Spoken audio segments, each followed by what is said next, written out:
this is where we should start feeling at home.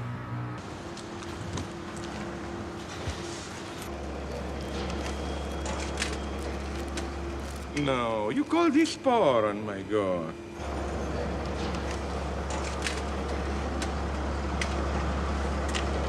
You can have a half of a hamburger, or rather some cheese sandwich, then you can have a muffin and some juice.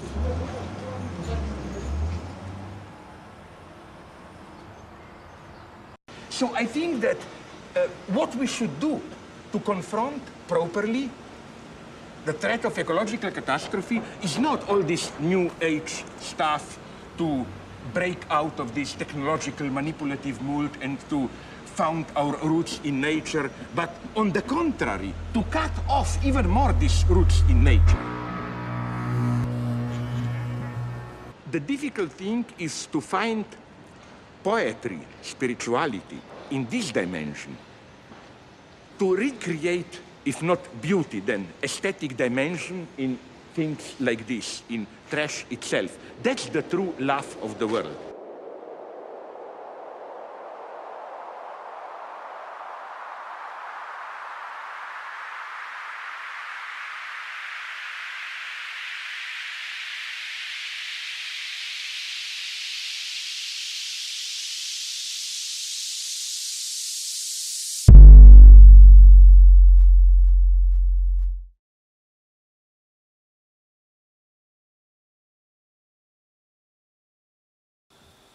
Okay, so we wanted to set the tone of the event by showing you the video that the Croatian team used at the bidding 2 years ago in order to be able to host the event this year. So good evening, thanks for coming. I want to introduce myself, Matthew and Lucia. We're the Maltese national contacts for the European Architecture Students' Assembly.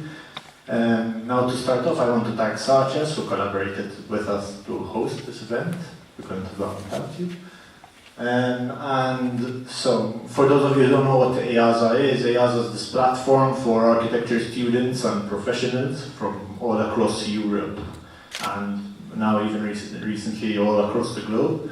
And what it does, it offers something unique, where it gets a huge amount of students, puts them in one context, and by understanding the context and the theme of the assembly, these students formulate workshops by which they sort of tackle, question and interpret the problems of the city over 2 weeks. Now, in these 2 weeks, sort of the EASANs form a utopian community which maintains itself from beginning to end, and it hosts a variety of workshops, lectures, events that are hosted by a number of professionals in the field.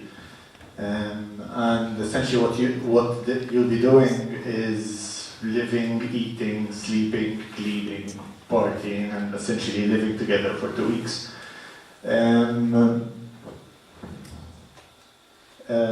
So these are a number of workshops that happened in the last EASAs, just so that you get a feel. Okay, so the theme of this year's event is RE. Now, RE is not really a theme, rather it's a method of approach that the Croatian team has provoked this year, a new lens too, by which we can see what we do and reinterpret what we actually see as the value of things. So RE is a prefix that, or in Latin, tends to mean again or back again. Now the event this year is going to be held in Rijeka, in Croatia, and it is a post-industrial town to the southwest of Croatia. It's been, over history, it has undergone a huge amount of political turmoil, economic turmoil, a lot of catastrophes, and it is now widely celebrated for the diversity that it promotes, and is now gearing up to be the European Capital of Culture in 2020. So, where do you guys come in? So basically, EASA has no hierarchy to it. The structure is made up of tutors, organisers, who change year after year, participants who make up the bulk of the EASA, the assembly, helpers who are sort of an extension to the organization, and guests who can only stay for a maximum of a week. So you can, at the moment, the tutor call has already been announced and the deadline is on the 8th of April. So if anyone has missed this and is still interested, you can just contact either of us to get some more information. Basically, the tutors run the workshops throughout the event, and they direct the participants throughout. I came up with 2 words. The first word is to retard, but as a verb. We're not talking about a retard tonight. So we're talking about retarding in the sense of to cause, to move or proceed slowly, to be delayed. I think it's something that could be very relevant for today's architectural world about slowing down. Because everywhere you see around, it's always about pop-up this, it's about events, it's about everything quick, flashy, fast. And I think it's relevant. I think it also has its own dynamic which is worthwhile. But I think we're also going to talk about a couple of potential dark sides. Positive things is that you have movements like the Assemble Collective that as the first kind of architecture-oriented collective won the Turner Prize, which is the biggest award one can win as an artist actually in the UK. It's quite remarkable. So those things are quite positive. If we're looking back a bit in history of architecture, you also had the Archigram group, the British group who kind of already were talking about architecture as an event. Rather than buildings, about some sort of technological structure, events that would land on a town and it would spread out some sort of network to intensify life, and it then will pull away and leave some sort of technological hookups. But I want to highlight a bit of the flip side, the potential flip side, and it came through a book I was recently reading, The Scent of Time, about a youngish theorist, Byung-Chul Han. I think it's really worthwhile looking into it. Actually, his latest book, Psychopolitics, I can also really recommend it. But he made a philosophical essay on the art of lingering, because his worry is a bit like that we are losing our capacity to stroll, and that we are rushing increasingly from one event to another. And by doing so, it almost becomes impossible to experience time as fulfilling. He also wrote a book about the burnout society, because it is remarkable, especially in Western Europe, so many people are suffering from burnout syndromes. And he's trying to find answers, because also the book is not only about really harsh black pointing out of things, he also hints at potential solutions, which is good. But I'm not going to talk about solutions, I'm going to talk about problems. You have to solve the solution at the EASA. But in the same philosophy, I think what I do feel as a bit of a threat for architecture is that in this whole startup culture and this user experience and agile principles, more and more people start to look at even reflecting on architecture as some sort of design sprint. And I really don't believe that you develop architecture in 5 days. You can make a good start, but it's a process that usually takes a couple of years, and I think people should never forget. Because there's a huge amount of pressure from this startup culture and agile, swift and fast, and it has its relevance, but I think for architecture we ought to be a little bit cautious. I also wanted to bring up more darkness. Guy Debord, he was also already in the late 60s pointing out about what he calls human life becoming colonized by an immersive experience called the spectacle. And I do feel, even EASA to a certain extent, as an event starts to sometimes suffer about it, that it's sometimes more about the spectacle than the content. Some projects, not all. And I think it's also very relevant for the younger generation of architects, because what you're going to be doing in towns, I think it should remain relevant and should go way beyond just a spectacle. And I find this illustration made by San Rocco magazine of 2010 still very relevant, especially if you look at Valletta nowadays. If we're not cautious, everything becomes a bit like pay-as-you-go urbanism, and everything becomes Disneyfied as an event, rather than being something really substantial. And if we're not cautious, then after a while, everything and everybody will just start looking the same. Brings me to the next word, rethink. And rethink, it's all about to think about something again. I think here I'm tapping into maybe a little bit what Erica will be talking about as well. It's also to move or proceed slowly, delay or impede. So in that sense, it's also related to the other word, retard. And this word came a bit in due to an article by a group called Spatial Forces from the US, who had this quite interesting misused originals article published in 2012, where they kind of wonder whether the cult of the new is not only the mainspring, but also at the same time the elementary thread of the modern movement, in a sense about our continuous urge to do something original, to do something new. And I find the image that they illustrate the article with quite interesting. I'm not saying that we should go back thinking for 300-400 years and making copies of copies of copies, but it has happened, and it's not necessarily irrelevant neither. So maybe we might go in too fast, maybe they were going a bit too slow before, but I think it's something to think about. And the work of Cyprien Gaillard made a series of engravings where he wrote his 17th century Dutch landscapes together with kind of modernist blocks. And it's a beautiful title, Believe in the Age of Disbelief, because Cyprien says that for him, these post-war social structures are the same inspiration as the ruins, the Roman ruins were to artists in the past. And it's again something to think about, because these buildings are increasingly disappearing with their entire ideas and philosophy. And in that sense, I find it a relevant picture to show you. This brings me to one of the many timelines one can find about architecture. This one is quite famous.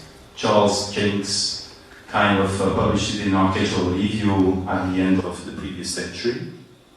This only illustrates last century, and only from his perspective, and only within the field of architecture. And if you start to zoom in one corner, I don't know if we already are still taking all this knowledge with us. So in that sense, for me, it's rethinking. If each and one of us rethinks even one of these aspects, we might carry forward more information, and we might not just focus on the new, because I think a lot of the relevance of the new might be found in here. To finish, I also want to point out to EASA, which again, it's building up history, and it's an enormous pool of knowledge. I definitely want to promote it to you. I participated 6 times myself, 5 times as a student and once as a tutor here. And that's also where my adventure started in Malta, because I ended up in Conrad's workshop in Scandinavia, and somehow, that's why I got shipwrecked in Malta, and I'm still around. So Malta, let's not get lost in speed, retard, let's keep track of valuables, rethink. Thank you.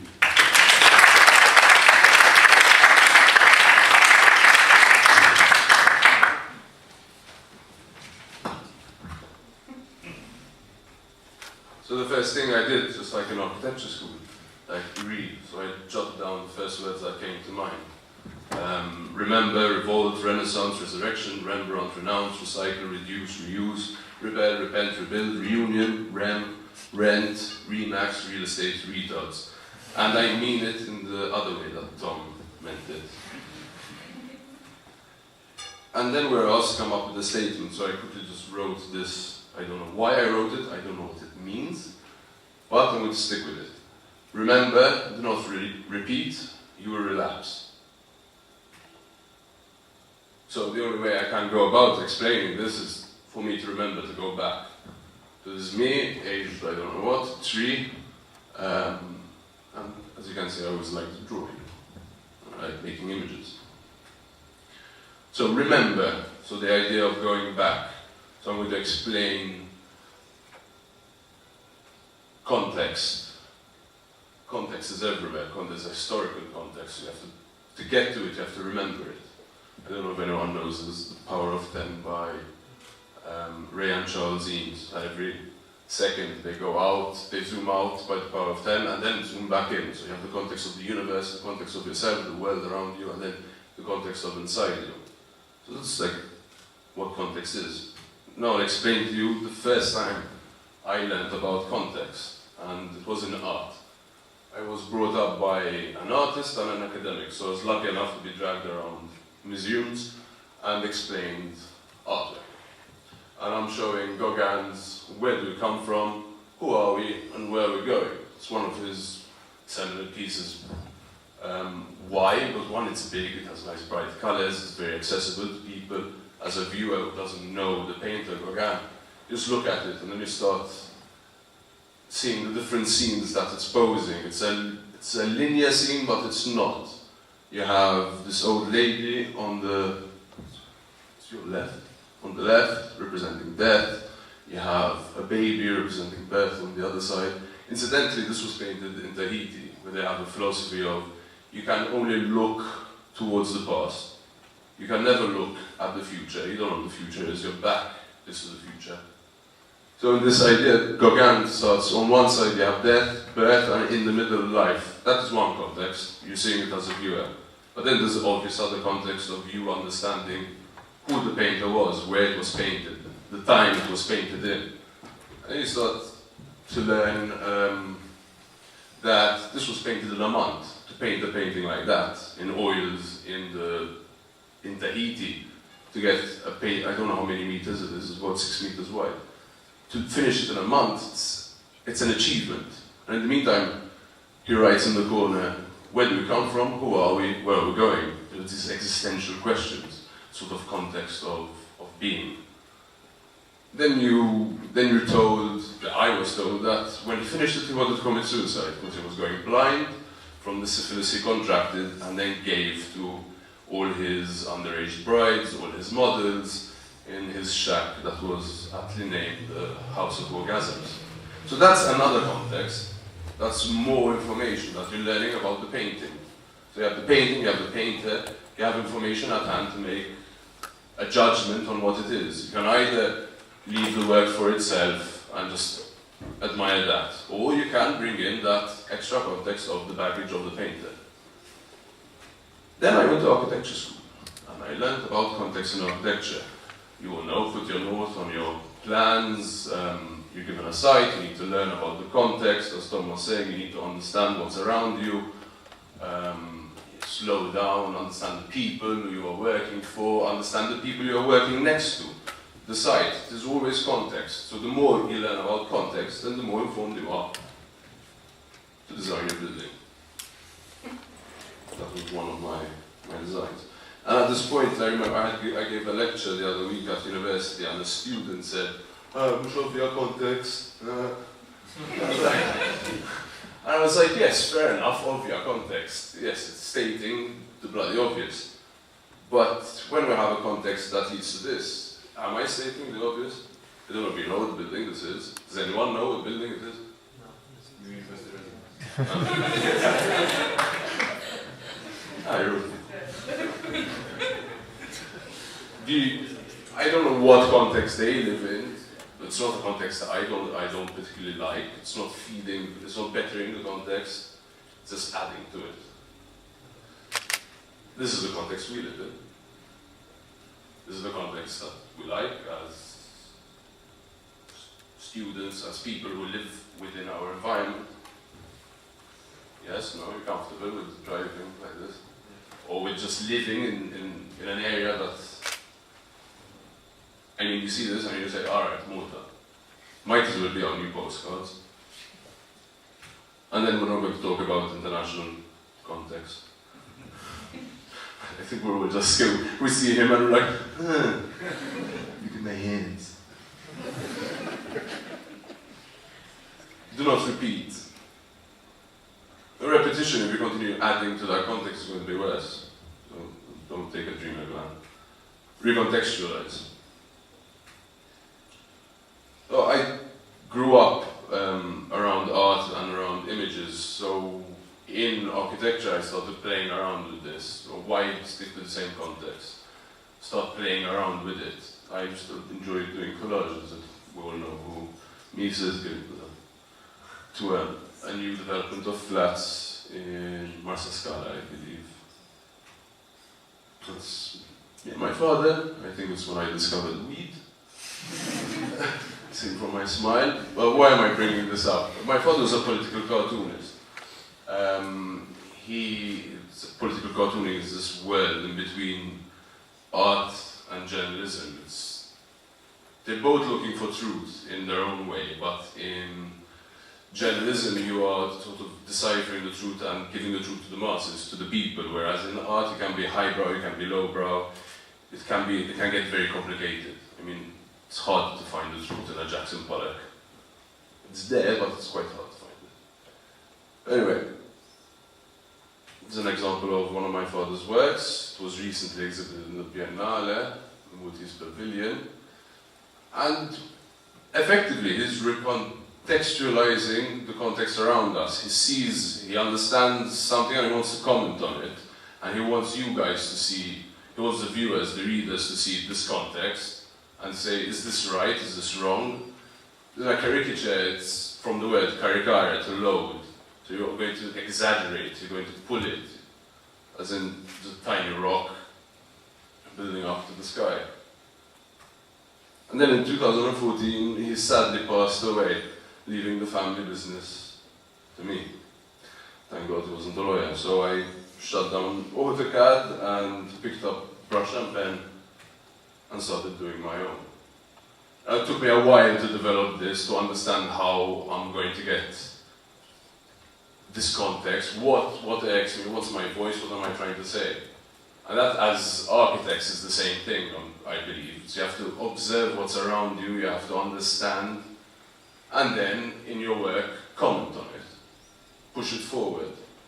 I don't think you really can show the bad side in a building, but in your work, in the way you go about it, you can improve that situation. Now I'm just going to run through a couple of cartoons that show our current context on our island. Feel free to comment, feel free to tell me fuck off, blah blah blah.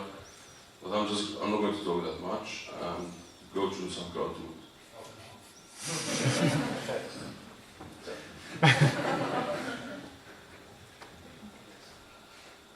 This is our current situation. I don't know if you've seen these works, or I'm just like trumpeting my own horn.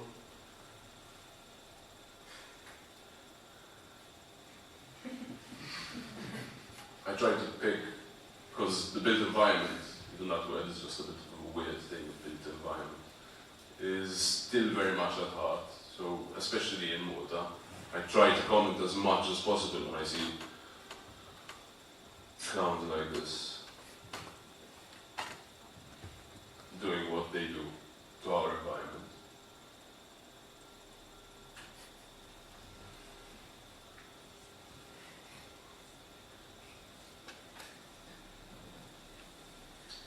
It's not a nice situation, eh? And then we have here, we've come to this state, going very political, and I couldn't, because with the idea of going back, thinking back, my mind can't go beyond this event. There's sort of, it's like memory is it's a timeline. And every time I try and think about something, my head just stops at this. Then I can go on, but my head stops there, my mind stops there. It's a context that I can't get out of. It's affected me. I don't know how much it's affected you. or anybody else might agree with what happened or disagree with what happened, but this is the context that I live in. And a student recently told me, another student said, it's like you're always wearing Edward de Bono's black hat. And I was like, I didn't know what the black hat was, and he explained it to me. I said, yes, I do seem to wear the black hat more often, because maybe it's an uncomfortable hat to wear, and maybe I enjoy wearing it, I feel comfortable wearing it, and wearing it to show other people where there are wrongs. But if I'm always wearing a black hat, it's a repetition. It's like on the cigarette packet, you have the lungs or somebody with some horrible ulcer. You're going to ignore it. Familiarity breeds contempt. So I can't, like wearing the black cap is it's not always going to work. And then I realized, no, I don't only wear the black hat. I forgot. If I wear the black hat too many times, I will relapse and then end up like these guys. Sometimes I put on another hat, and it's unintentional. I wouldn't even realize I'm doing it. If something bad happens, it's like a very bleak moment, because I'm quite sensitive, so I deal with a lot of political issues that I feel, and takes me to really, really nasty places. I mean, emotionally. But when something bad happens, like the assassination of Daphne, and I'm completely, utterly destroyed, something happens. There's a small, something tiny, I don't even know how to describe it, that just pulls me right out, and I produce that. When I could have been negative, I could have just been the worst of myself. But there's something that always pulls me out. And this is where I want to talk about hope. My father always drew the sun in his cartoons. There's a moon in that. There's this idea of no matter how bad something gets, there's always that silver lining. There's a string of hope that you can look at, that will pull you out of the darkness. Sometimes I forget it, and it's quite a good reminder to have it there. And it's not just, you don't just get hope and it's there and it's done. You have to fight for it, you have to fight for the solutions, constantly. I mean, democracy is not just going and placing your ballot, it's a daily struggle. Something you have to fight for every day. Otherwise, we end up in the context that we're in. I know it's not really architecture or EASA, but this is what I wanted to talk about. How do you do it? Weapons of hope. Very simple things. And it's simple in architecture. The way to do it is looking at what's around you. The site will tell you, the people will tell you around you what is needed to be done, how to do it, how to go about it. Your solutions are there. There's nothing new under the sun. I mean, modernism probably failed because they tried to throw the baby out with the bath water, and instead of starting from what was there. There's a whole history of context for us to learn from, and for us to just refix it and remold it. This is the end. Remember, do not repeat, lest you want to be like Laurie. Who's Laurie? That's Laurie. Thank you.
So my interpretation of RE is very much related to my job and to the research that I'm carrying on within AP, really. And it's about reconsidering and re-evaluating theory during the first stages of a design process. So I'm going a bit more academic here. So a lot has been said about the relationship between social media and the production of architecture. A lot has been said in general about how social media are affecting the communication of architecture. For example, in this book by Beatrice Colomina is one of the most, I would say, important and well-known researchers in the field. She works a lot on social media, the relation between mass media in general, really, and architecture and design. In this book, recently published she wrote with Mark Wigley, after they curated together the design biennial of Istanbul 2016, in this book they actually shifted their focus from the research on how mass media are affecting the perception and communication of architecture, on how they're actually affecting even the production, the design, the very first stages of production of architecture. They point out, for example, that even competitions such as MoMA, the Young Architects Pavilion competition, are taking into account how Instagrammable the design is. So it's very much about, they're talking about somehow they are analyzing this new generation of architects, which is our generation, who is being asked currently by their clients to design something that will look good on social media. So in relation to that, so from the stage in which, okay, we would like be obsessed with promoting something on Facebook and be obsessed about the social media and the communication phase of what we do, we're actually now at the latest, we're taking it to another stage of actually the process, the production, because we're asked by our clients. What Colomina doesn't say, doesn't take into account, I think, is that we, the young generation of architects she talks about, shares the same new values of these new clients who are asking for designs that will look good on social media. So what a lot of architects are doing at the moment, this new generation so-called, is actually to, even when the client doesn't really specifically ask for something that will look good on social media, what a lot of architects do at stage 0 of a design process is to go on platforms like Tumblr or Pinterest. Now I just chose the two most popular ones, and start their design process there. So from just, let's do something that will look great on Instagram because the client is asking us for that, because we are using it as well, and then let's just promote whatever will be successful. We're actually like adding this stage, which I find quite crucial. It's like, okay, let me see what I can find on Pinterest. Looking for references on Pinterest. There's nothing wrong with references. I mean, I'm not saying we shouldn't use references. Again, this relates also to what they've been saying about originality. It's not about that. References have always been enormously, generously used in the history of architecture, and I decided to just put this image of Vitruvius, which is probably the most used reference in the history of architecture. And Valletta itself is the result of the use of the reference of Vitruvius, really, because Laparelli, the architect who designed Valletta, actually took great inspiration from the Reedificatorio Alberti, which actually based this major treatise about the theory, what is considered to be the first treatise about the theory of architecture.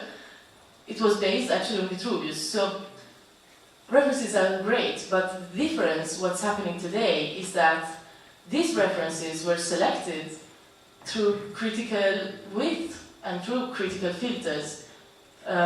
While today, what's happening is that we are somehow replacing the critical filters that would allow us to select our own references on the basis of our education as architects or our studies with an algorithm. Because really, the moment we go on Pinterest, what we're doing is that we are completely living in the hands of this guy, the algorithm, the selection of what we're going to then use as a reference. And this is just an example of what's happening.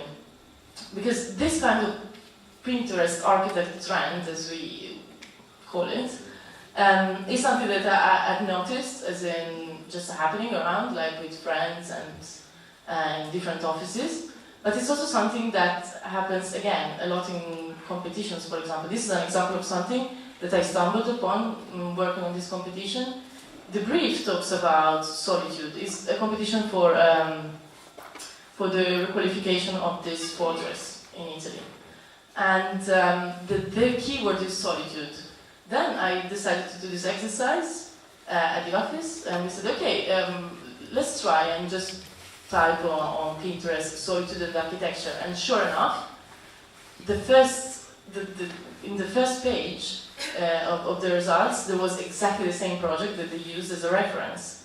So, I mean, it can't be clearer than this.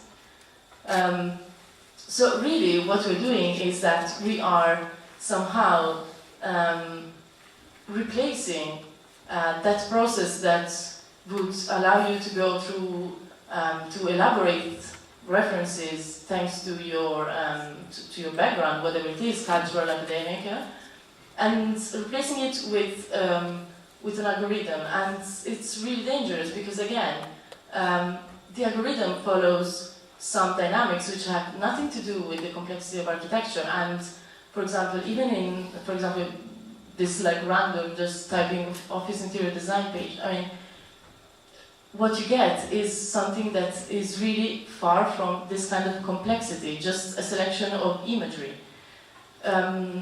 What is the complexity of architecture about, really? So the complexity of architecture actually comes from the very definition, the very nature of architecture, because architecture is a form of knowledge. So just as any other kind of knowledge, it has to be developed and implemented through research, scientifically valid research. So again, how do we define, how do we recognize scientifically valid, good research? Jeremy Till, who some of you might know for Architecture Depends, quite a well-known book, actually suggested to apply this kind of triple test to research, to identify good research in architecture. So the triple test is of originality, relevance, and rigor.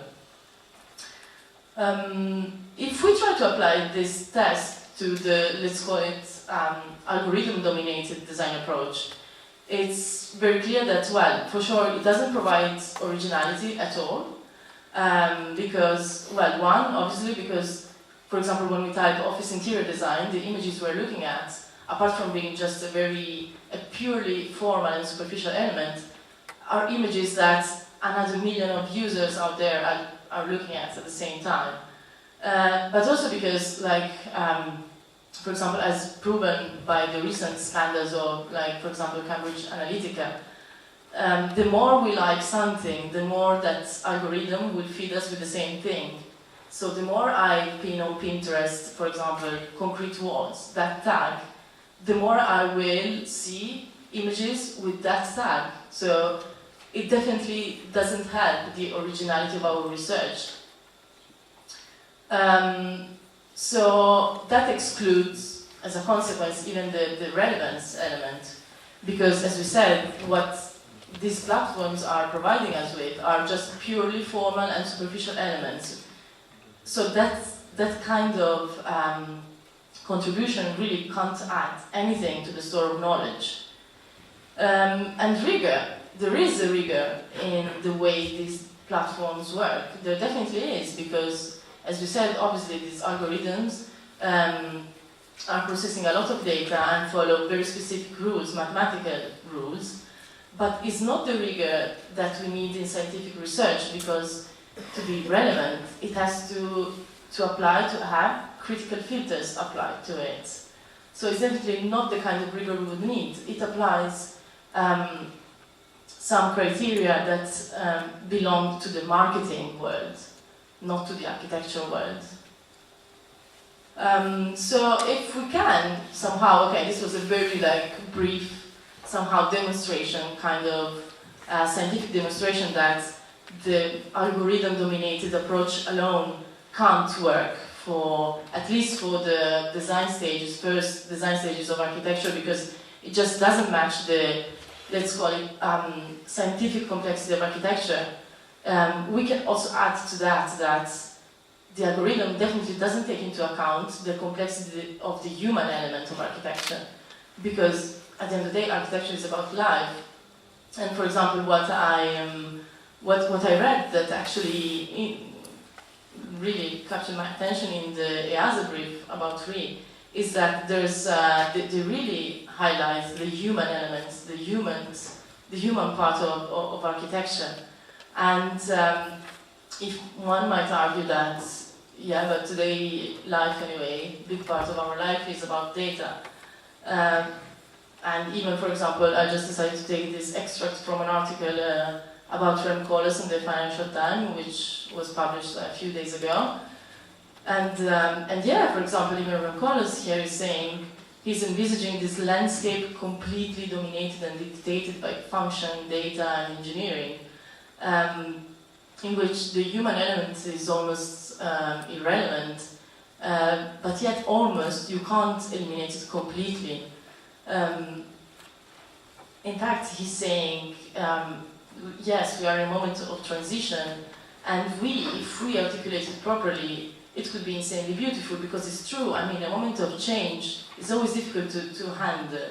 A crisis can have positive aspects to it, but it's up to us, and again, applied to our identity, our role as architects. We need to have that kind of critical filter, always apply that critical filter, in order to be able to really reclaim our role as architects.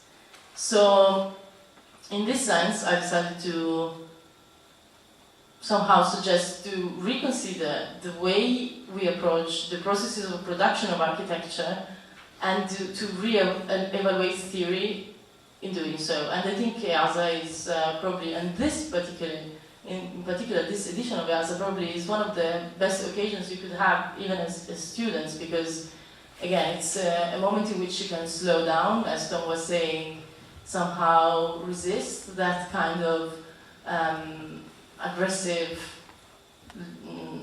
environment, which is forced on architecture as well, and focus more on the processes of what's behind. So go beyond that kind of just superficial and formal imagery that we are so used to see, to put together these mood boards. That has nothing to do with architecture. Even the word mood board is something that belongs to the marketing sphere, not to the architecture sphere. So I think, yeah, EASA could be a really, really good opportunity for you to actually take some time and experiment on the production phase, on the design stage. Thank you.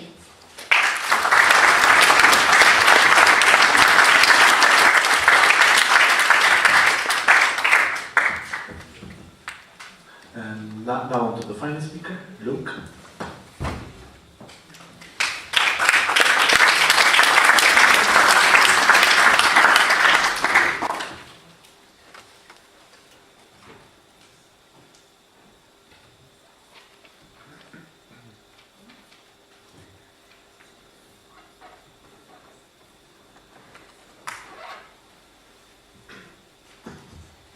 Hi. I'm developing a bit of an uncontrollable stutter, so I'll be reading it if you don't mind. So, I would like to start my presentation with a question, one that I currently cannot answer, but perpetually think about. What if, in cultural and artistic terms, remaking, recreating, rebirthing, and renewing are actually not a form of rehashing, or in our case, reing, but in fact only a latent, stretched out form of the original verb, and not a revisitation of it.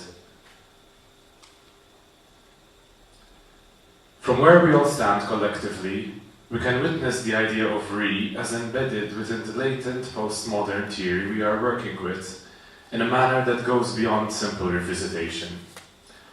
More often than not, it feels like our needs and wants have not changed much from those of our primitive ancestors, much especially our perpetual oneness with nature, no matter how much early postmodernism sought to neglect this. Upon looking at recent history, one cannot ignore the fact that a regional lag has opened up to modernity and postmodernity in certain areas, while in others it might have ignored these two movements altogether. In our case, the regional lag itself is the result of a number of issues, mostly related to questions of geography and colonialism. In fact, in 2014, multi-instrumentalist singer-songwriter Björk, who was born in 1965, said that somehow Iceland missed out on the Industrial Revolution and modernism, gaining independence in 1944. And it is then that her country turned back on its colonialist past and entered the contemporary era. It never got to witness and formulate its own high modernism, and it is because of this that it is difficult to qualify the nature of post in Iceland's postmodernity. Although situated in a completely different geographical scenario than that of Malta, the similarities between the location of the two countries lies in the fact that both are somewhat isolated from the rest of the surrounding areas. Interestingly, Björk goes on to say that due to the absence of modernity and also mainstream postmodernity in Iceland, the sentiment of the Romantic age lingered on, expressed not in terms of the wish to return to nature, but rather as a wish to reclaim past attributes and attitudes.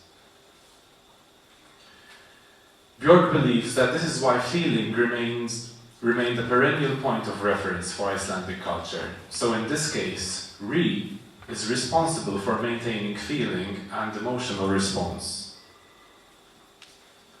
Here I must add that interestingly, Jean-François Lyotard, for him, the post in postmodernity does not necessarily speak of what comes after postmodernity, but also refers to that which is in the process of making itself known, a signifier that demands revisitation. In other words, the absence of high modernity in Iceland, and to some extent the lack of its overt expression in Malta, does not completely exclude the possibility of a mainstream postmodernism, yet a revisitation that aims to make an absent modernity present is in itself an alternative postmodernism. So now let's go back to my original question and make it slightly more impossible to answer. Can one revisit something that was never really there? But before going into this, I'd like to have a quick attempt at defining some terms. Postmodernism is a slippery term that eludes a pragmatic sense of definition, and discussing its potential regional evolutions and offshoots, such as the Maltese case scenario, can be a problematic and daunting task, and the act of placing such a discussion within the parameters of applied theories can justifiably be considered academically inappropriate. But these difficulties and conceptual nuances can be addressed through the applied arts. Let's take fashion and architecture as case studies. The two share much in common. From theory to mathematical principles of construction, fashion and architecture are really and truly inseparable. Both prove to be the perfect point between highbrow and lowbrow culture, between fine art installation and the decorative arts, between the utmost flat and popular cultural trends, and on the other hand, deep and often unconscious nuggets of information that are rooted in a country's identity, and ones that resurface from time to time, making us believe that we are revisiting them when we never really and truly let them go. This is, after all, what re is all about. The curse of postmodernism that is bound to mystify itself and transcend its own flatness through re-evaluation, recreation, and etc. Now we can get back to the original question. What happens when re is a stretched out and latent redefinition of nothing in particular. And what happens when this is revisited, and it actually happens, but forms a part of an unhindered and isolated chronological development. In this light, the Easa Parish Church, for example, a pseudo-neo-Gothic piece of architecture, can be analysed as a manifestation of living Baroque. Dr. Giuseppe Bonacci's closing line in his The Life Tradition of Maltese Baroque, Cosmopolitan and Insularity in the late 20th century asserts that the Baroque, as a style, has the potential to transcend its bounds and to reach transcendental heights, becoming an abstract phenomenon and a state of mind in its own right. So although the Easa Parish Church displays a neo-Gothic style rather than a Baroque one, or rather a fake neo-Gothic style, it aspires to be neo-Gothic by adopting or re-adopting a living Baroque way of doing things. In this case, a neo, or a re, is nothing less than an evolved form of the living, and serves as a premise for the reconsideration of aesthetics for a new paradigm for a conscious kind of postmodernity. This semi-conscious kind of postmodernity is in return the culprit for the creation of a monstrosity as a way of doing away with modernity and an achronologically unfolding for the search of truth.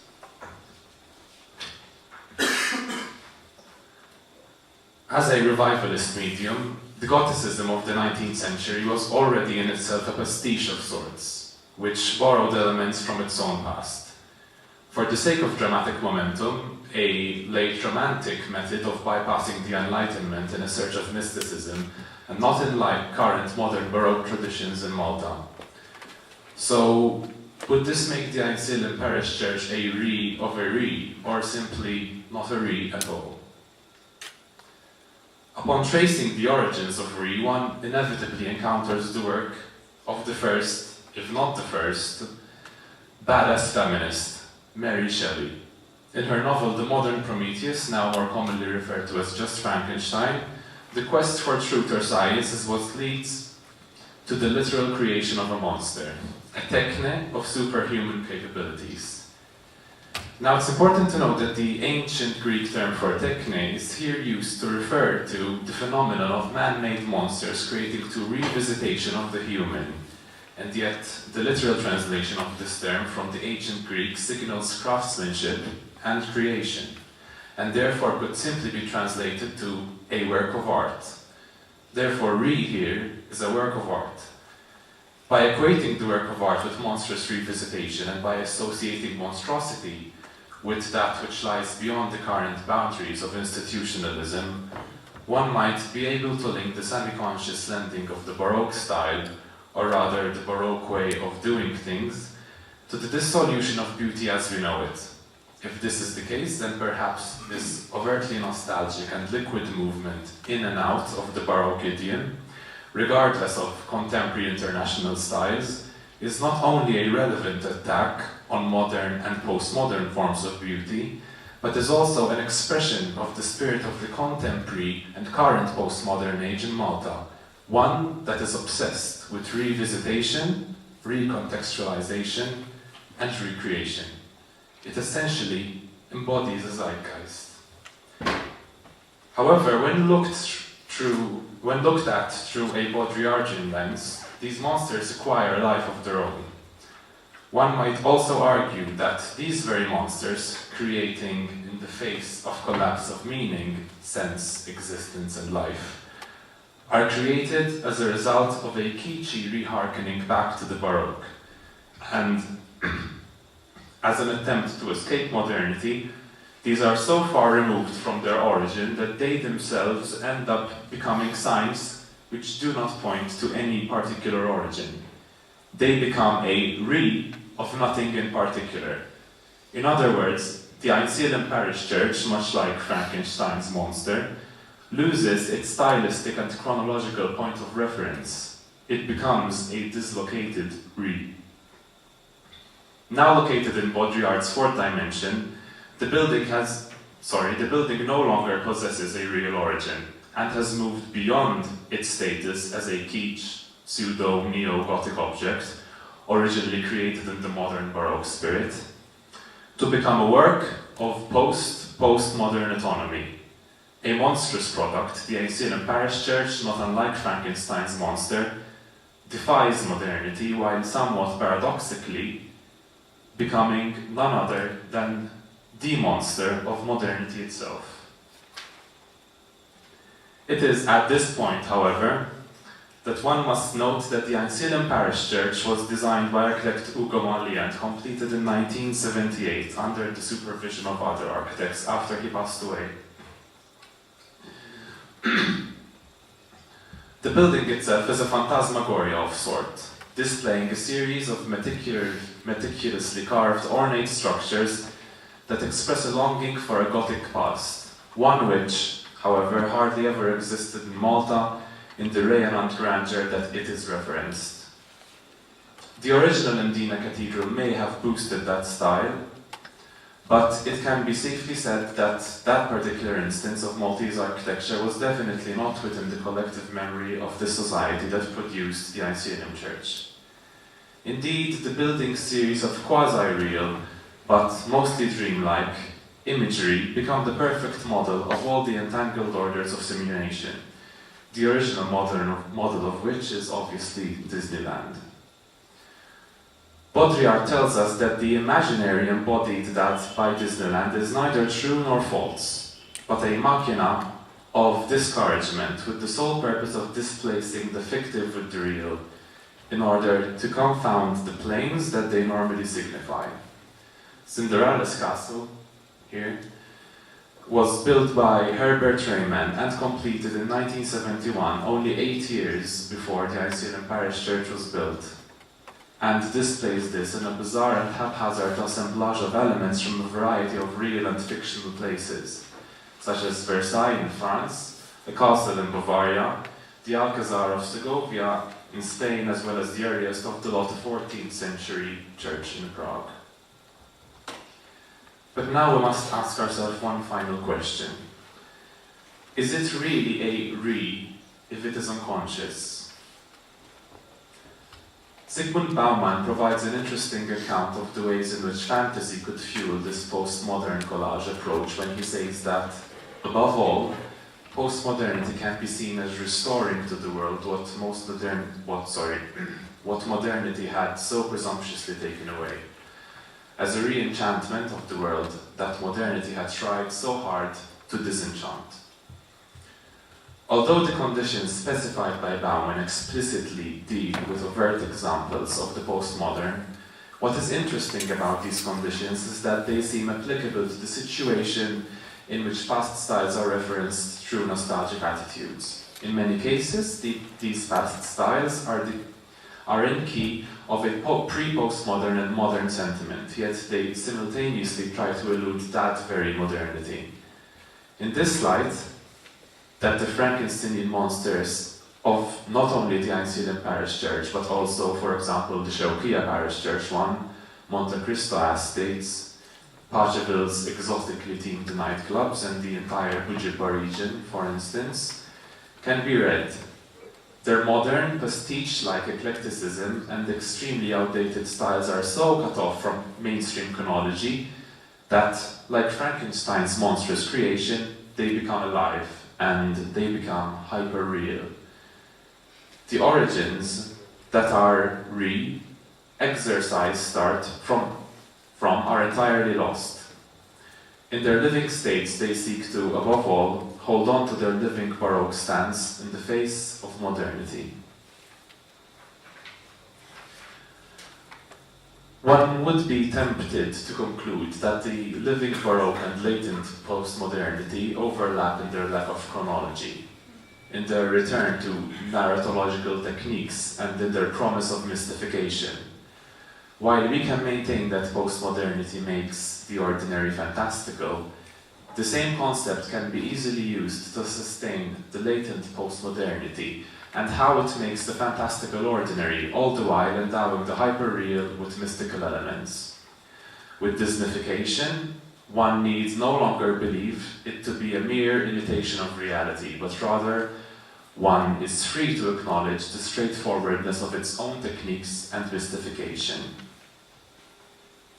A similar characteristic is recognizable in latent postmodernity, where the Gothic revival style is adopted by the greater living Baroque spirit of the age in an eclectic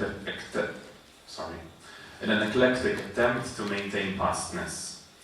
At this point, one no longer questions these techniques or why past reality is being imitated, because one genuinely feels that the techniques of nostalgic enchantment are legitimate and fruitful. While in the postmodern, the theme park mimics a city, in latent postmodernity, the city once again becomes a theme park. Because of the fact that, above all, latent postmodernity is a byproduct of nostalgia, one risks feeling a longing for it. It is a safe space within which all nowness is rooted. And not only that, but rooted in pastness, not only in iconic sentiment or ironic sentiment, but also in the search of the enchantment and the appeal of a time before modernity. And it is here that we must acknowledge the severe relationship between and nostalgia. In fact, if we were to ponder upon this, the only natural conclusion would be that the 20th century ended with nostalgia, and that somehow progress did not cure this nostalgia, but actually aggravated it. Here, becomes a defense mechanism in times of accelerated rhythms. And yet, what is most frightening is that the more nostalgia there is, the more intensely it is dismissed. The problem with nostalgia, especially in the creation of a postmodern work, is that it tends to confuse the real home or origin with imaginary ones. And this leads to the creation of objects like Cinderella's castle or the Anselm church. And they become phantom homelands of sort, exhibiting a play of illusions and phantasms. The result is an explosive synthesis of cultural codices in a metaphorical hyperspace without chronology. Perhaps in this regard, the Anselm parish church or the Shawqiyya parish church would not be able to exist so successfully outside of the liminal spaces within which they are situated and installed, that is, within a living Baroque hyperspace. Shelley's aforementioned novel itself is characterized by a great erudite appreciation of the vital role of location, society, chronology, and social relations in regulating the consequences of that which is produced by the society in question. And this can be very successfully taken up in defense of the relevance of Maltese modern Baroque and in general. I would like to conclude by stressing that the liminality of the Maltese situation is an enigmatic threshold. The in-betweenness of Maltese society clings onto the Baroque method of doing things, such as Giusta, the musical here, in order to make it symbolic of the structure of Maltese independence up to modernism and beyond. In stating that Malta violently entered the modern age, while still harboring an insular Sicilian mental worldview, of which it must have formed an integral part, Scampri Bonacci, who I mentioned before, seems to confirm the veracity of Bjork's remark, quoted at the very start, that there exists a very real phenomenon of geographically isolated areas that experience a radical shift from colonial attitudes to 20th century realness. This is what gives way to the rise of new monstrosities that have no choice but to nostalgically cling to memory banks, with the result being the evaluation of revisitation, re-evaluation itself, and recreation to the status of raison d'être. This is where they cease to exist as but exist as independent and dislocated realities of visitation, evaluation, and most importantly, creation. Thanks.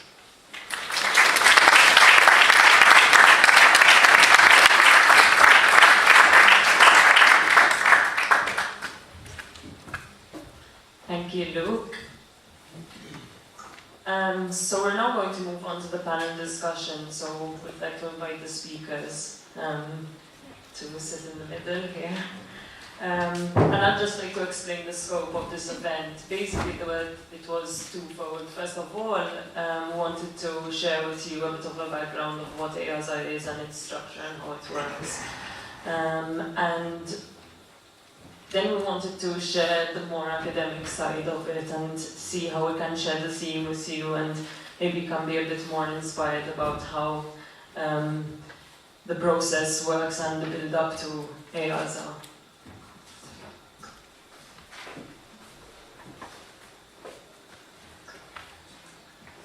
So we'll go through a bit of questions, and then you can go ahead and ask questions, and I'll pass the mic around. Matthew.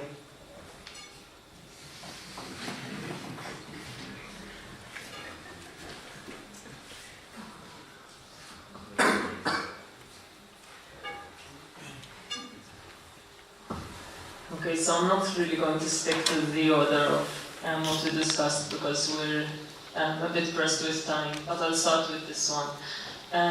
So basically, as you've all established, I think architects need to reconsider their role and attitude in this hyper-produced reality. So we sort of reshape themselves into those who can embrace the existing and face the challenge of achieving continuities. The world needs to build upon itself, its own mistakes, its lessons, and its own abandoned potential, rather than to constantly strive to produce the new. So how do you think we can re-evaluate this role of the architect? And do you completely agree with this statement?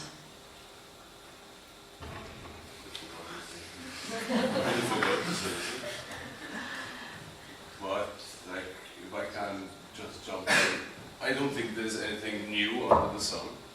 As in, as I mentioned before, everything's around us. That statement, nothing is new under the sun, I think comes from the Bible. So, nobody created gravity, they discovered it, they observed it.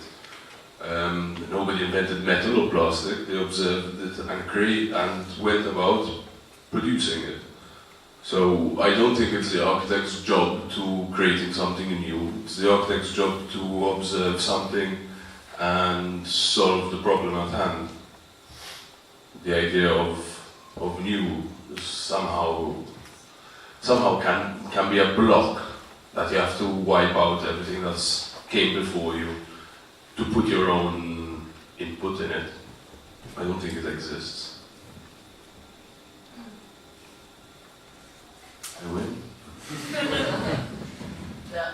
On the statement, I agree with when it says reconsider their role.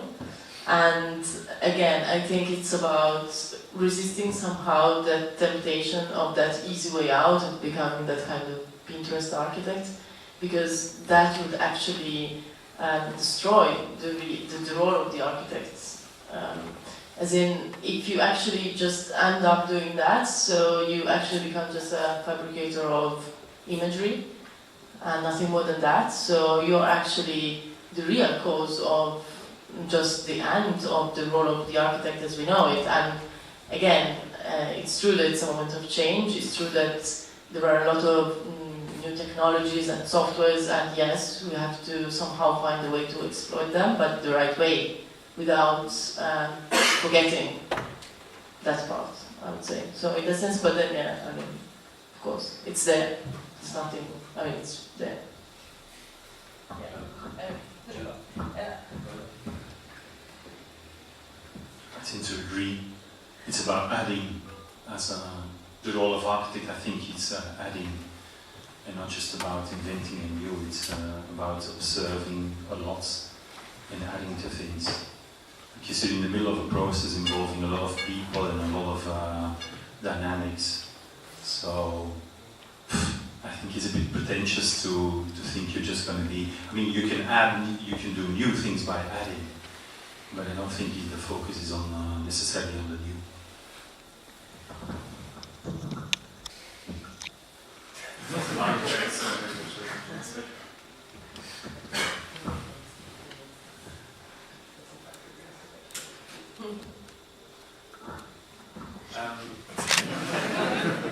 Something I was hinting at in my presentation actually is like the re of the re of the re.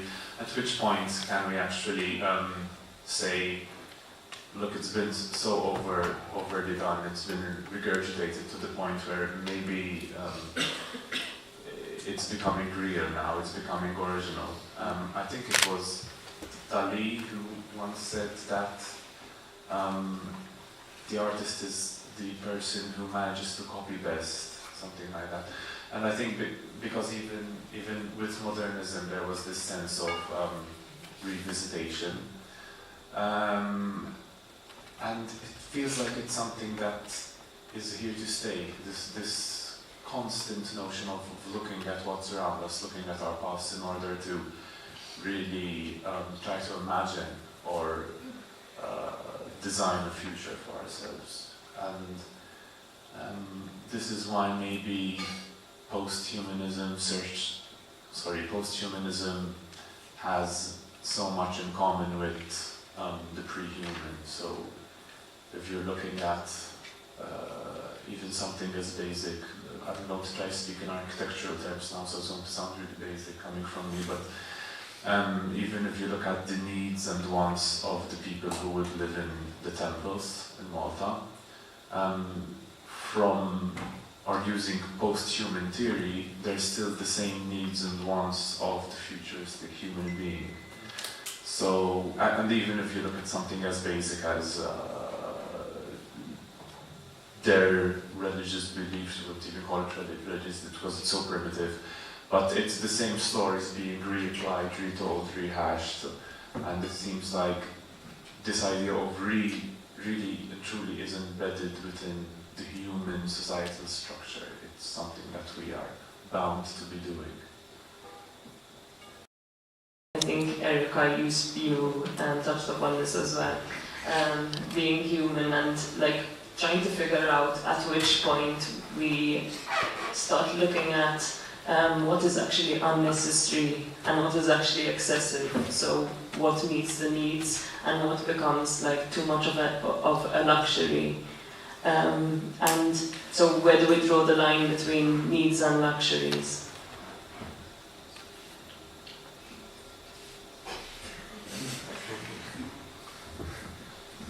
I think it's very crude the way you ask the question, because it sounds like luxury is bad and needs are the good thing.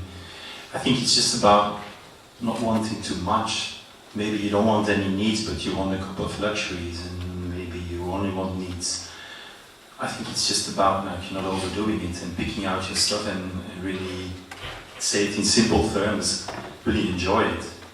So whether they're luxuries or needs, because if you turn a need into something you enjoy, I guess it becomes a luxury. So, but I do think I find it challenging to rather enjoy a couple of things thoroughly than a lot, but again, it's a very personal thing. But if it comes to, consuming resources, if they're limited in the world, then yes, then it becomes not a personal thing, it becomes something more collective. And maybe something we have to really be careful with. But that's another definition of luxuries, I think. So.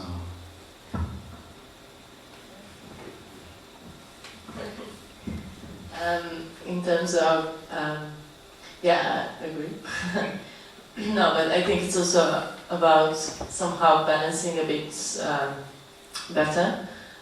What is architecture meant as just a pure commodity, as in just architecture, okay, yeah, again, getting a bit more abstract and about the perception of architecture and how to actually approach architecture. I think the moment we actually manage to balance that vision of architecture as commodity, because at the end of the day, okay, we as architects have to make money, the developers have to somehow make profit out of what they're doing. So I think it's more a matter of balancing that with the human aspect of it, and it's not impossible at all. So it's also about always keeping that in mind when designing. I agree. just a small comment on the use of needs and luxuries, maybe. Within my line of work, I do think about this a lot because sometimes we associate needs with something which is positive in a way, and which we can get away with rather than positive, whereas luxuries, you'd think that too many of them are a bad thing. But in reality, from what I see, let's talk clothing. So a need would be buying a jacket, a well-tailored jacket or a cheap jacket just to keep warm, whereas a luxury would be buying a very beautiful jacket. But the reality is you will most probably end up throwing the jacket that keeps you warm or the cheap jacket or whatever it is away after a season or two. When you buy a luxury item, you keep it forever. So yes. No, it's not. It's definitely not. And I think the same idea can also be applied to the fur industry. So I'm against obviously I'm against animal cruelty. But really and truly, I have nothing against buying fur, which is vintage, because when you buy a fur jacket, you never really throw it away. You restore it and you hand it down. It never becomes rubbish. Whereas when you buy fake fur, that's plastic, which looks horrible after 2 years, and nobody really wants to wear it when it looks so bad. So that's for me, from where I'm standing, buying luxury is a way of trying to bypass creating rubbish, at least quickly. So it's a way of delaying the creation of rubbish in a way. And Seb doesn't agree. Would Seb like to say something? Apart from the fair, I have a fair coat. It's hanging me down from my nose. There you go. You have to agree. I didn't put it. No. Okay, so unless any of you would like to counter that argument or continue. No, but there is something it's all about definitions. Yeah. Because luxury, even if it has so much added value, but the luxuries go so way beyond the need, it outlives the need. But here we have to keep in mind that in the hierarchy of luxury, at the very, very top, there's bespoke, there's custom made. So there's that something which is really made for your personal needs, and that is definitely something that you're going to keep on using. It's not just buying something which is expensive for expensive sake. So that is something that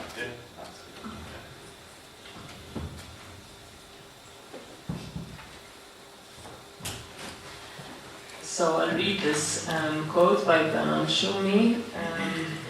None of the early utopian ideals of the 20th century have materialized. None of its social aims have succeeded. Blurred by reality, the ideals have turned into redevelopment nightmares and the aims into bureaucratic policies. The split between social reality and utopian dream has been total. So how can we rethink our approach to the built fabric or our built heritage to tackle the unparalleled conquest for growth that is particularly relevant in Malta today? It's a bit of a general question, but I'd like you to interpret it in your own.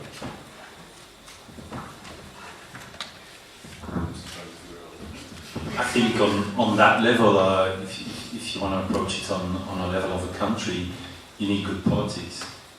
And you need vision in politics. But politics should be done by all of us, and we should all be politically involved, also whilst doing our professions. But I think you really need good politics, because you decide how many people you can cater for and how you're going to cater for it, you know?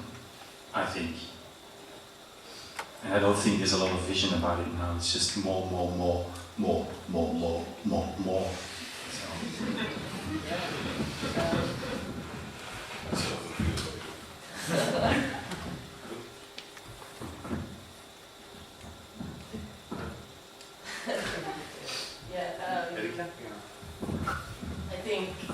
think again, in every moment of change, in every crisis, moment of change, there can be good aspects to it. So I wouldn't be scared of growth as in growth itself. Is the growth as it's happening now here? Because again, there are no policies, there's no vision. So we as architects, of course, we have our responsibilities, but then we have to be somehow supported by institutions, because without that, then it becomes really tough, and what's happening now happens. So in that sense, yes, and as a practical consequence of that, as in of being political, it's definitely probably useful, or can be useful, to, for example, use the institutions you have, like, I don't know, the Chamber of Architects, which unfortunately here in Malta doesn't really have big power because of its own very nature. No, but as in, it could have though. So it is. There are some institutions, like they're there, they exist, but it's also up to us as architects to then make use of it and use them towards what we think we would need in terms of policies, in terms of in terms of policies in general, and somehow help the institutions to guide towards the visions that we think is the best for the country. So there's nothing wrong with growth. I mean, it's quite natural. You can't really help it. It's unstoppable. But okay, no, as it's happening today here, no. It's fast, it's happening really fast, it's without regulation, so, but as a concept, growth is just very human, to go back to that. Well, completely, I agree with the idea. You can't stop development. We have these phrases, no Malta Development Association, progress.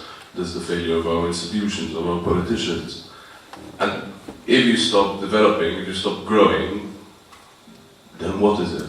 I mean, we say we're growing, we're developing. What are we developing? It's a cancerous tumor that we're growing. Nothing, we're not progressing. If just moving forward for the sake of moving forward, we're not going to get anywhere, especially on this island. It's just fucking on itself.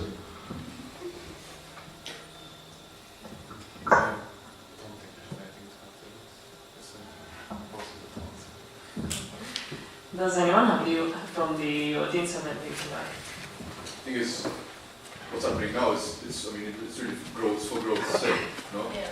Because especially more Western economies rely on growth. Because if there's no growth, then the economy is shrinking, so you're screwed. The country is going to collapse, the economy is going to collapse, banks are going to go bankrupt, and it's so and some countries need so I think that's the essential problem. That's all our systems are based on growth. So if there's no growth. There are societies where they dictate that you don't need to have your economy to grow. You can continue at this level.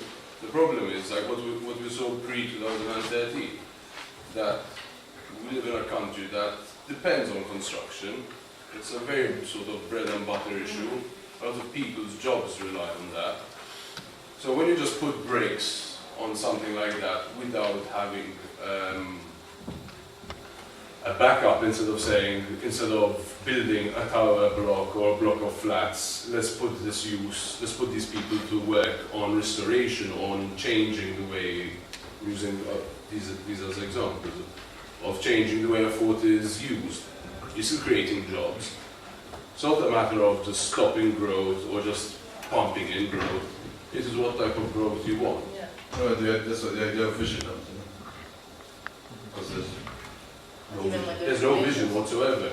But then again, you can't really blame a lot of the people because everyone has to continue, everyone needs their job.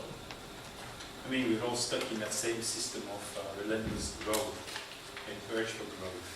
And unless we collectively, on a massive, big scale, can come up with another system that we all want to follow, we're all stuck in this growth moment.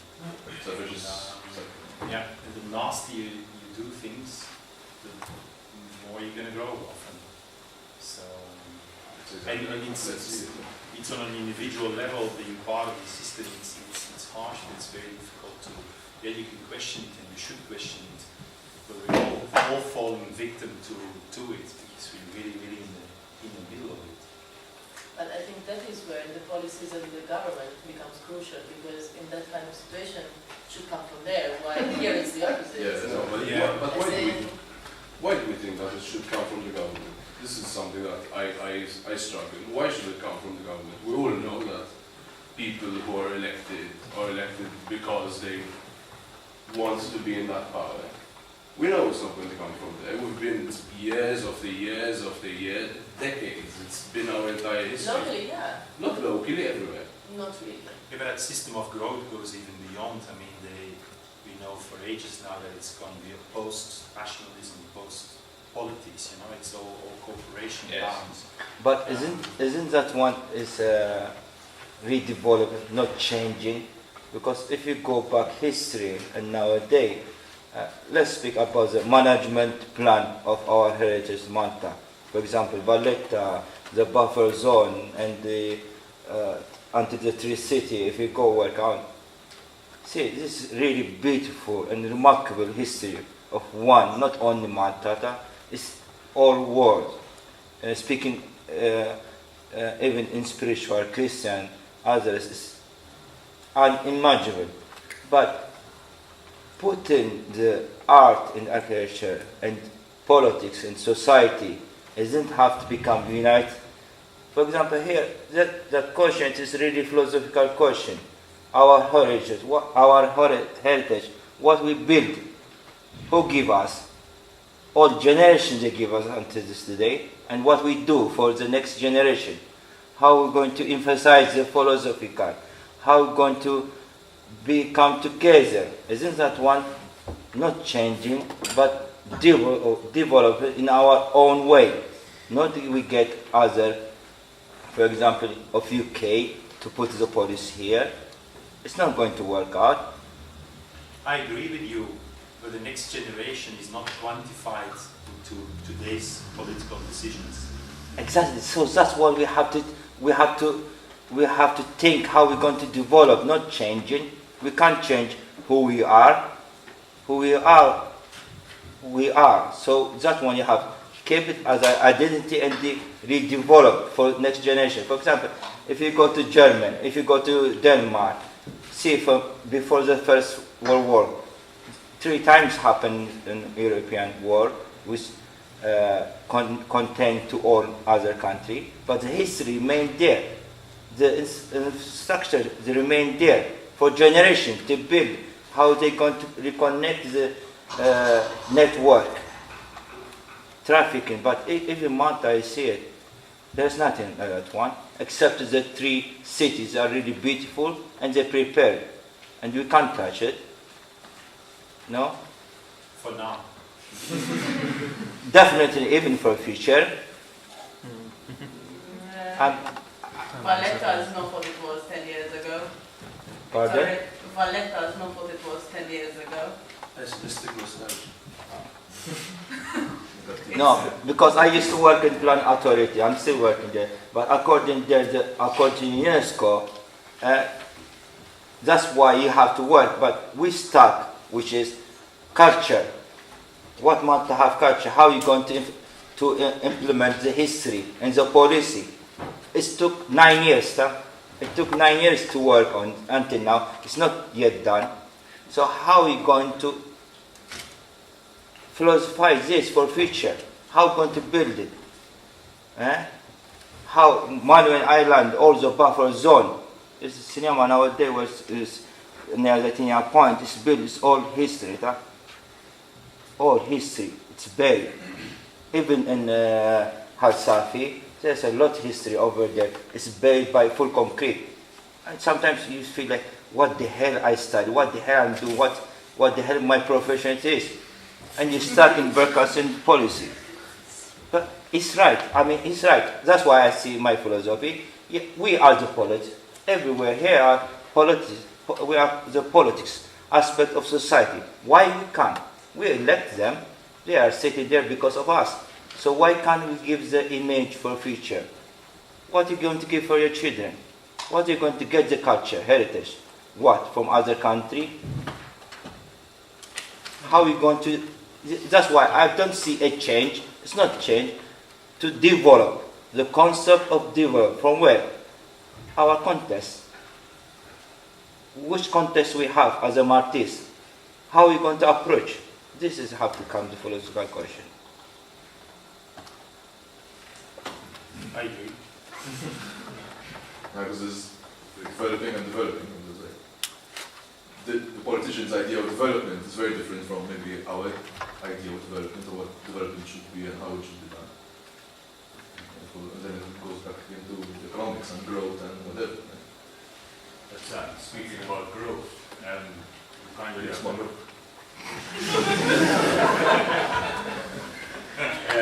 kind of have to question what motivates that growth, because I see a shift in what growth was now to growth was back then. Now it's kind of more profit driven. It's always been profit driven, but now it has become a bit more important. It's become more the condition of the age where everyone's looking for that 5% return within 2 years, 3 years. But before it was about creating something that's going to last and be handed down to the next generation. Now it becomes less long-sighted and more short-sighted in terms of what can I gain in the short time that I'm here, and that kind of reflects the condition of the kind of culture we live in, the mass consumerism and everything else that follows. I think maybe now we're moving more towards luxury than need. What type of luxury? What is this luxury? If you look into the upward for some of the flats I've seen. No, I'm luxury for the owner of But it is also luxurious for an island that's only 50 years, 60 years a nation. We've never had this. But everyone could afford their own property or their own. So it's not only the ill of a politician, it's the problem of a nation, the problem of the people, because we want it. How many of your friends are willing to drop 300,000 on a flat because they just got engaged? And they buy a shitty flat in God knows where. And that is what they're tied to. And then this flat is an economic sinkhole. Within 5 years you need to change things. You always have to pump in air conditioning. The way they're designed is abysmal. So you can't just blame the politicians. We are to blame. We are the ones. The simplicity of a dualism between luxury and need. Hail to that, let's go for it.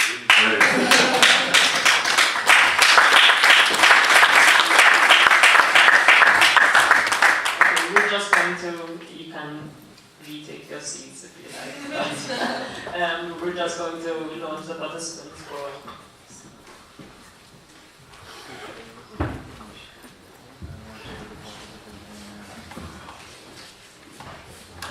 Okay, so very quick. As I explained, if you're a student, you can actually apply as a participant, and the participant task for this year is basically, maybe hopefully tonight will actually help your application, because you have to choose your RE and implement it on any subject of your choice, and then you have to and you submit an essay, a poster, a piece of music, video, a recording of a performance, so basically anything you like based on this RE with a short description, and we'll be posting this on Facebook so that you can get your hands on it and any information that you need.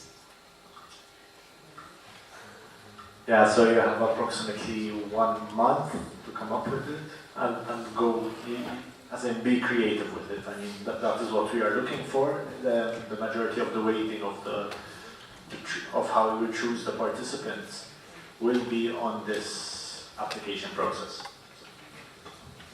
Thank you. There's more wine downstairs.